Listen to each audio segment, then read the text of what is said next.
Bom, pessoal, tudo bem com vocês? Professor Sombra na área. Bom, nesse vídeo a gente vai trocar uma ideia a respeito de princípio multiplicativo. É uma ferramenta super importante da análise combinatória. Espero que vocês gostem. Se você gostar, faz aquele procedimento padrão, se inscreve no canal, dá um like no vídeo. Vamos fazer o canal crescer para mais e mais pessoas terem acesso a conteúdos envolvendo matemática. Grande abraço a todos.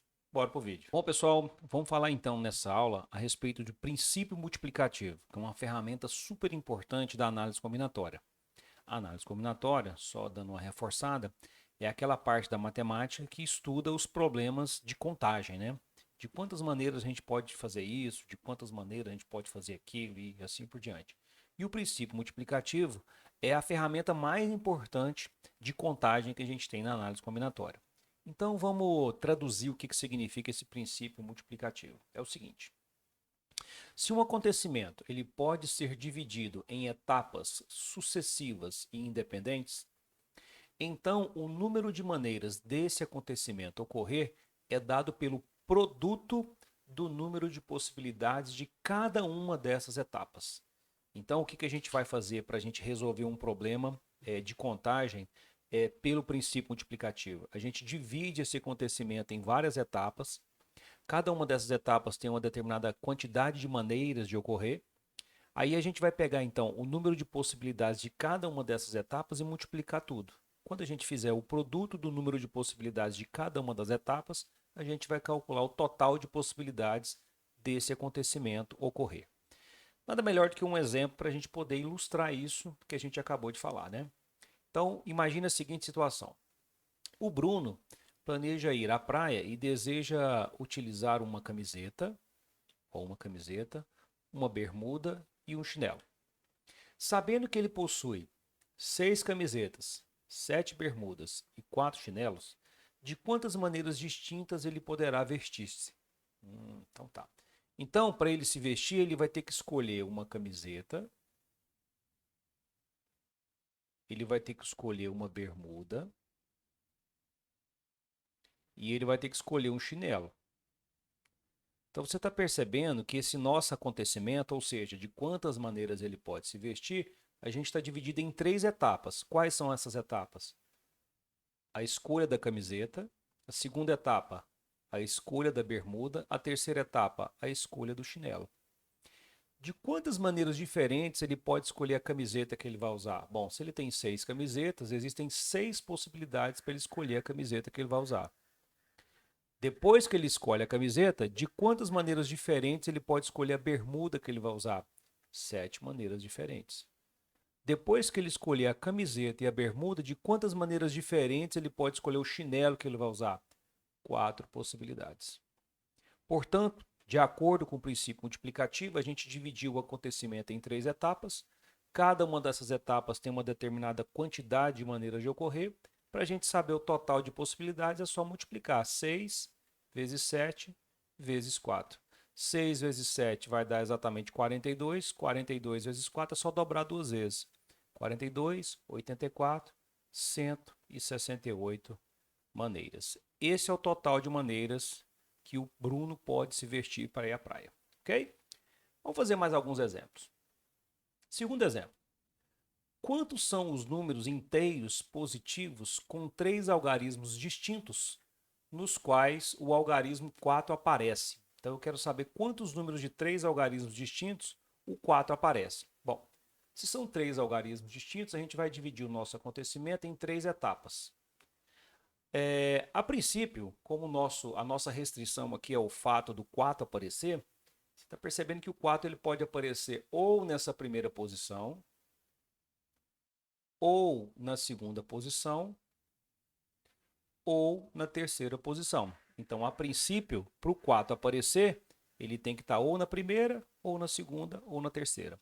Então, olhando para a primeira situação, bom, o 4 aparecendo na primeira situação, o 4 aparecendo aqui na primeira posição, de quantas maneiras diferentes a gente pode escolher o primeiro algarismo? Uma, né? Que é exatamente o 4.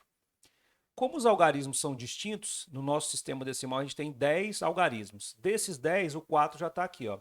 Então, depois que a gente escolheu o 4 para a primeira posição, de quantas formas diferentes a gente pode escolher o segundo algarismo? qualquer um dos 9 que sobraram, né? Então aqui a gente tem 9 possibilidades para escolher o segundo algarismo, ok? Faz de conta que esse segundo algarismo aqui é um 3, só para a gente visualizar melhor. Bom, a gente inicialmente tinha 10 algarismos, já colocamos o 4 e o 3 aqui, então a gente ainda tem para a escolha desse terceiro algarismo 8 possibilidades. Pode ser qualquer uma dos algarismos menos o 4 e o 3, então aqui são 8 possibilidades. Pelo princípio multiplicativo, a gente multiplica, ok? Então, o total de números que a gente tem, que o 4 aparece na primeira posição, é só multiplicar 1 vezes 9 vezes 8. São 72 números que a gente tem o 4 aqui, ó, figurando na primeira posição, ok? Agora, e o 4 na segunda posição? A gente tem que tomar muito cuidado que um número de 3 algarismos ele não pode começar com 0. Então, para essa escolha aqui, para essa primeira escolha aqui, que é o algarismo das centenas, a gente não pode nem colocar o 0 e nem colocar o 4, porque os algarismos são distintos. Então aqui a gente tem 8 possibilidades de escolha para esse nosso primeiro algarismo aqui, certo?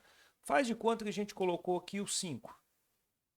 Quantas são as possibilidades de escolha do segundo algarismo? Só um, que é exatamente o 4, que a gente fechou que aqui tem que ser o 4. Bom, agora, inicialmente a gente tinha 10 algarismos, desses 10, o 5 já está aqui e o 4 já está aqui. Então, para a escolha do algarismo das unidades, a gente tem 8 possibilidades. E aí, pelo princípio multiplicativo, a gente multiplica esses números e obtém que existem 64 números de 3 algarismos distintos, que o 4 está na segunda posição. Continuando. E se o 4 tiver nessa terceira posição aqui, quantos seriam? Bom, vamos começar por aqui, né? De quantas maneiras a gente pode escolher um algarismo para cá? Bom, ele não pode nem ser o 4 e nem ser o 0, então são 8 possibilidades. Faz de conta que a gente colocou o 7 aqui, ó. Para a escolha desse algarismo aqui, a gente tem quantas possibilidades? Bom, não pode nem ser o 7, né, que a gente teria colocado aqui, e nem o 4. Então são 8 possibilidades para escolher esse segundo algarismo. E aí, quantas possibilidades para escolher o terceiro algarismo aqui, que já está escolhido, né, que é o 4? Então, só uma possibilidade, que é exatamente o 4. Pelo princípio multiplicativo, a gente multiplica tudo e obtém que 64 números de 3 algarismos distintos terminam com 4.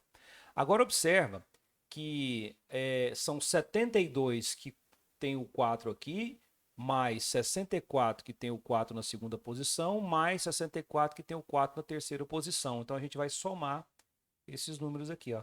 Então, 72 mais 64 mais 64 vai dar exatamente 200 números. Existem 200 números que a gente tem na situação descrita. Beleza? Para frente. Mais uma questãozinha boa, ó. Com os algarismos do conjunto 1, 2, 3, 4, 5, 6 e 7, formam-se números de 4 algarismos distintos.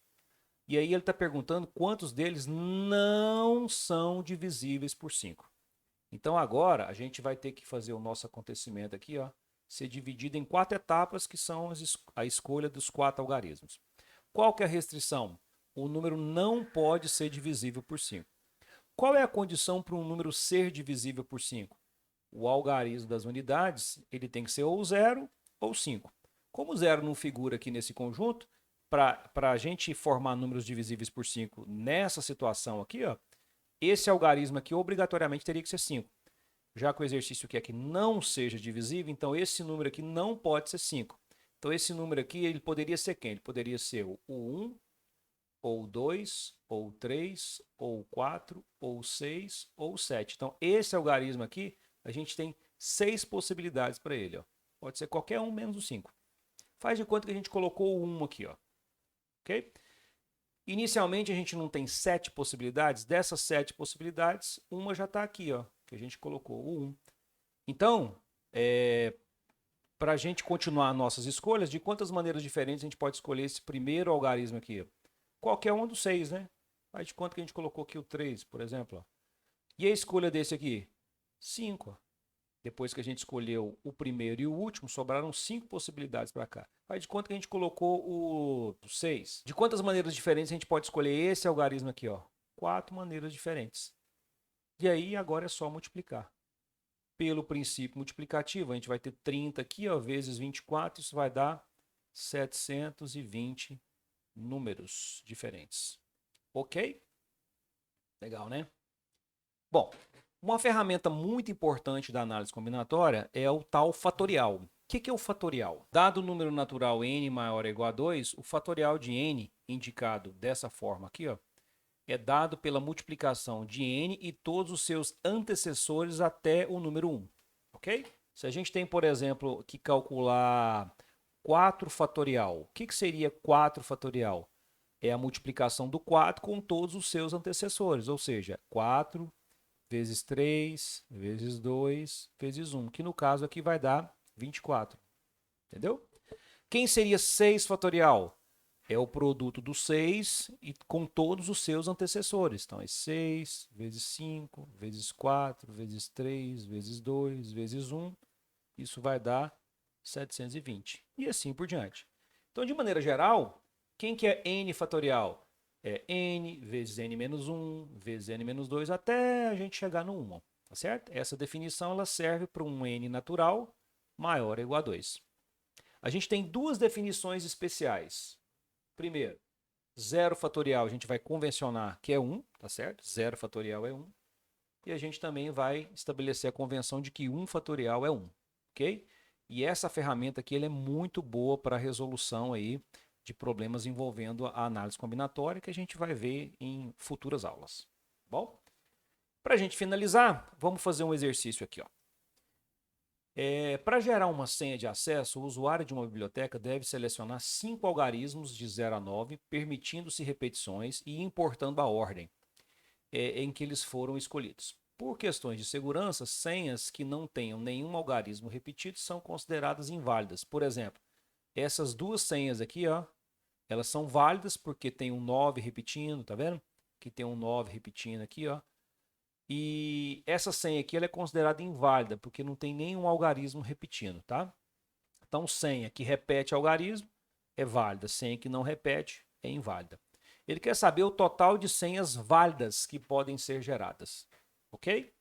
Bom, senhas válidas são aquelas que têm algarismos repetidos. Bom, o que a gente poderia fazer para a gente resolver essa questão, para a gente não sofrer muito? Bom, como é que a gente calcularia o total de maneiras de escolher 5 algarismos? 1, 2, 3, 4, 5. Sem restrição nenhuma. E como a gente está fazendo senha, esse primeiro algarismo aqui ele pode ser 0, não tem problema nenhum. Tá? Até um exemplo aqui, ó, que ele usou o 0, tá vendo? Então, qual que seria o total de formas diferentes que a gente teria para escolher 5 algarismos? Para a gente formar uma senha válida ou inválida, independente disso. Bom, a gente vai dividir isso aqui em 5 etapas. De quantas maneiras a gente pode escolher esse primeiro algarismo? 10. De quantas maneiras a gente pode escolher o segundo? 10. O terceiro, 10. O quarto, 10. E o quinto, 10. Quando a gente multiplicar tudo, a gente vai ter, obviamente, 100 mil. 100 mil possibilidades de escolha de 5 algarismos. Aqui tem senha válida e aqui também tem senha que é inválida, né? Agora, de quantas maneiras a gente pode escolher algarismos distintos? Então agora eu quero saber de quantas formas diferentes a gente pode escolher 5 algarismos, sendo que eles são distintos. Todas essas senhas aqui serão senhas inválidas, inclusive, né? Então vamos lá, 1, 2, 3, 4, 5. Bom, então eu quero saber de quantas formas diferentes a gente pode escolher 5 algarismos distintos.